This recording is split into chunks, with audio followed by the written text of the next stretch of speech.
Here's an opportunity for a budding writer in need of inspiration. The former residence of one of Australia's best-known authors is up for sale. Brindabella Station in the southern Highlands of New South Wales was home to Miles Franklin in the late 1800s. In the 1950s, writer Gwen Meredith of Blue Hills fame also lived and worked at the homestead. State Line's Kate Evans met up with the current owners for a tour of this historic property.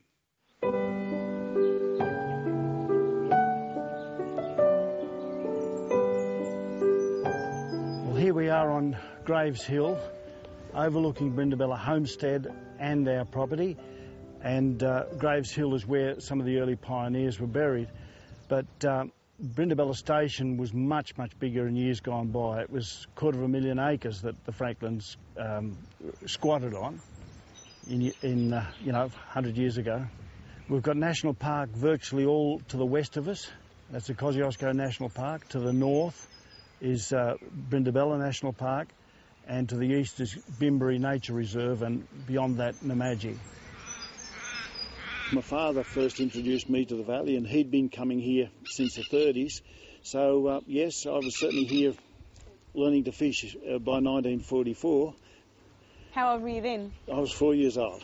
We had the opportunity to buy some land here at Brindabella about 1978, I think it was, and we bought this property in 1984. I thought this opportunity only ever comes up once in a lifetime if you're lucky, so yes, we jumped at it. We have cattle, we had a few sheep in the beginning, and of course, bearing in mind the history and the guest house that used to be here, we ran a guest house here for many years.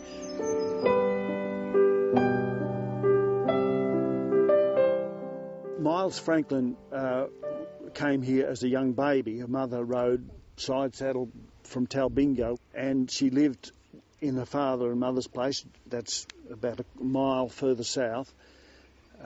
She was rather precocious, I understand, and Charles Blythe, the tutor employed by Thomas Franklin, her uncle, took a liking to her and certainly encouraged her writing.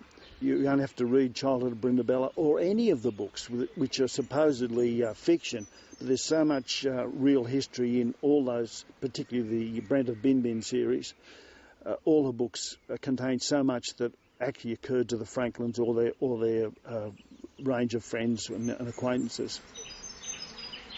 It was a hard life. Miles Franklin talks about getting her little garden going and her mother's garden, but they did a lot of preserves and pretty well self-sufficient. So it's certainly different from our lifestyle today, when Canberra's only an hour away or less, and we get mail deliveries twice a week. The ABC presents Blue Hills by Gwen Meredith. It's the day of Granny's 90th birthday, and there's been a great deal of excitement.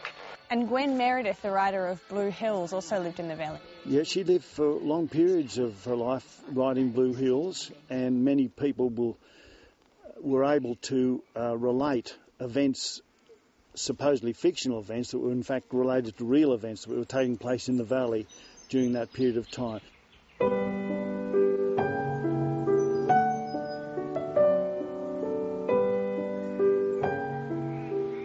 Wilhelmina, the homestead here is more than 100 years old. Can you tell us a little bit about the history of the house? That's correct. It was built in 1900s by Thomas Franklin.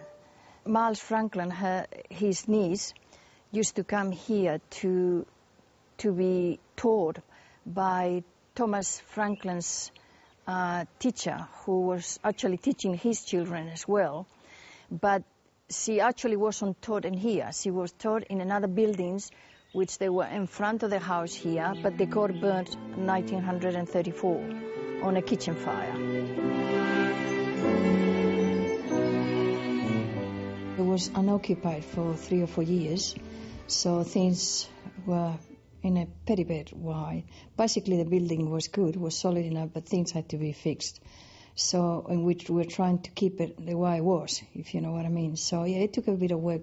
The work we did, that had a big impact on me because I come basically from a city, and I had to learn a lot about everything, you know, from growing things to gardening to look after the place, and I was completely naive about everything. But I learned a lot, and it's been a great schooling for me. There has been a lot of people coming after we bought it and had different relations to the house. So all different people come and tell us, look, I did